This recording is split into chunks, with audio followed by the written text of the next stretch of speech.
आर्किटेक्टसाठी कोणती entrance exam आहे त्याचीही माहिती. तुम्हाला आर्किटेक्ट व्हायचंय का?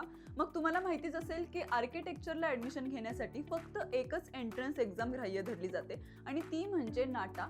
जर तुम्हाला ही गोष्ट माहिती नसेल तर हा व्हिडिओ शेवटपर्यंत बघा. माहिती असेल तरीही बघा, कारण यात नाटा 2025 चे लेटेस्ट अपडेट्स देखील आहेत. पण ते अपडेट जाणून घेण्यापूर्वी बघूया नाटा म्हणजे नेमकं काय. National aptitude test in architecture म्हणजेच नाटा ही BARC या 5 इयर अंडर ग्रॅज्युएट आर्किटेक्चर प्रोग्रामसाठीची नॅशनल लेवलची एंट्रन्स एक्झाम आहे, जी काउन्सिल ऑफ आर्किटेक्चर ऑर्गनाईज करते. आता दरवर्षीप्रमाणे म्हणजेच यावर्षी देखील नाटा 2025 चे रजिस्ट्रेशनची तारीख जाहीर झाली आहे. नाटा 2025 रजिस्ट्रेशन प्रक्रिया 3 फेब्रुवारी 2025 पासून सुरू झाली आहे.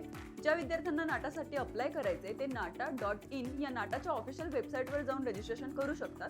रजिस्ट्रेशन एप्रिलमध्ये संपेल, त्याआधी अप्लाय करायला विसरू नका. त्याचबरोबर महत्त्वाची टिप म्हणजे नाटा बद्दलची माहिती CETच्या वेबसाईटवर मिळते. मात्र CET हा नाटासाठीचा पर्याय नाही. तुम्हाला नाटाबद्दल अजून काही माहिती हवी असल्यास आम्हाला कमेंटमध्ये नक्की विचारा. तुम्हाला अजून काही शंका असल्यास आमचा गुगल फॉर्म भरा, ज्याची लिंक आम्ही बायोमध्ये दिली आहे. अशाच एज्युकेशन रिलेटेड माहितीसाठी फॉलो करा campusdekho.ai ला आणि आमचं व्हॉट्सअप चॅनल जॉईन करायला विसरू नका. त्याचीही लिंक आम्ही बायोमध्ये दिली आहे.